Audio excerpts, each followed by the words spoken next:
नमस्कार दोस्तों जीवन में विश्वास बहुत बड़ी चीज है। विश्वास कभी भी किसी भी कीमत पर किसी का भी नहीं तोड़ना चाहिए। विश्वास सर्वोपरि है, ये बात आपके दिमाग में हर वक्त रहनी चाहिए। दोस्तों जीवन में कर्म ही सब कुछ है। सिर्फ पढ़े रहकर बोझ बनना कहीं से भी उचित नहीं है।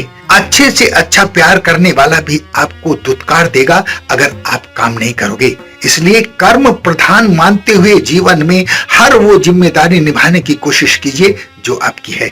एक छोटी सी कहानी जो आपके दिल को छू जाएगी आपको सुनाने जा रहा हूँ। एक जीवन नाम का व्यक्ति था। वो अपने घर में सारे दिन पड़ा रहता था, सिर्फ खाता रहता था। खा खा कर इतना मोटा हो गया था कि वो चल भी नहीं पा रहा था। अब उसके घर वाले उसकी इस बात से परेशान हो गए और उन्होंने उसको बहुत बुरा भला कहा कि सारे दिन खाते रहते हो, कुछ काम दाम करते नहीं हो। और ये कहकर जीवन के घर वालों ने जीवन को घर से निकाल दिया। अब जीवन के पास अपना जीवन यापन करने के लिए कुछ नहीं था। वो घर से तो निकल गया लेकिन बहुत परेशान था। उसने देखा एक नदी के किनारे साधु बैठे हैं। वो साधु की शरण में गया कि महाराज मुझे कोई काम दे दीजिए, लेकिन कोई भी ऐसा काम जो सिर्फ बैठे बैठे कर सकूं, मैं वही कर सकता हूं क्योंकि मैं चलने फिरने में असमर्थ हूं। साधु ने सोच समझकर उस जीवन नाम के व्यक्ति को खाना बनाने का काम दे दिया। जीवन के पास और कोई रास्ता नहीं था। उसने वो खाना बनाने का काम स्वीकार कर लिया और साधु ने उसे काम पर लगा दिया। उस साधु के आश्रम में 8 उनके शिष्य थे और एक साधु थे और एक जीवन हो गए। इस तरह 10 लोगों का खाना उसे प्रतिदिन तीनों वक्त बनाना पड़ता था। एक दिन भगवान श्री राम उस जीवन के पास आए। उस वक्त वो खाना बना रहा था, लेकिन जीवन था कि वो भगवान श्री राम को पहचानता ही नहीं था। भगवान श्री राम ने उससे कहा कि मुझे खाना खाना है। जीवन ने उनसे कहा कि ठीक है खा लेना, लेकिन थोड़ा सा इंतजार कीजिए, अभी खाना बनने में वक्त है। भगवान राम उनके पास ही रहे। जब खाना बन गया तो सबसे पहले जीवन ने भगवान श्री राम को खाना खिलाया और भगवान श्री राम ने जाते वक्त उससे कहा कि कल मैं और मेरा भाई दोनों आएंगे, उनके लिए भी खाना बनाने ला। इस तरह श्री राम चले गए। अगले दिन भगवान श्री राम लक्ष्मण के साथ वहां पहुंचते हैं और दोनों भाई खाना खाते हैं। अब उस साधु को लगता है कि ये व्यक्ति सज्जन है, इसका पेट नहीं भरता होगा क्योंकि ये बहुत मोटा ताजा है। उन्होंने उसे ज्यादा अनाज देना शुरू कर दिया।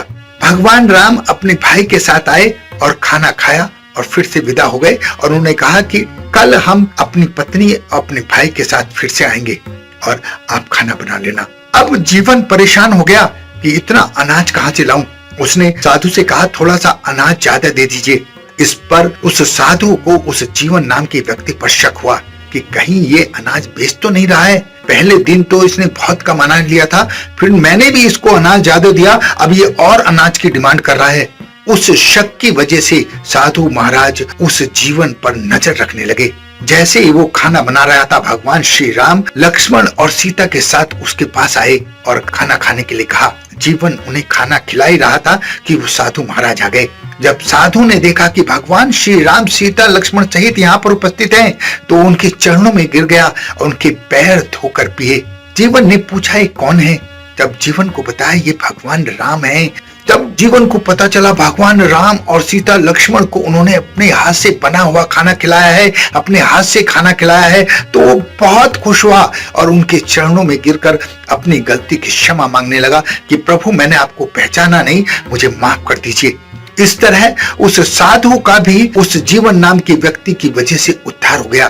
दोस्तों जीवन में कर्म ही सब कुछ है। सिर्फ पढ़े रहकर बोझ बनना कहीं से भी उचित नहीं है। अच्छे से अच्छा प्यार करने वाला भी आपको दुत्कार देगा अगर आप काम नहीं करोगे। इसलिए कर्म प्रधान मानते हुए जीवन में हर वो जिम्मेदारी निभाने की कोशिश कीजिए जो आपकी है। अपना बहुत ध्यान रखें, हंसते रहें, मुस्कुराते रहें, खुश रहें। धन्यवाद।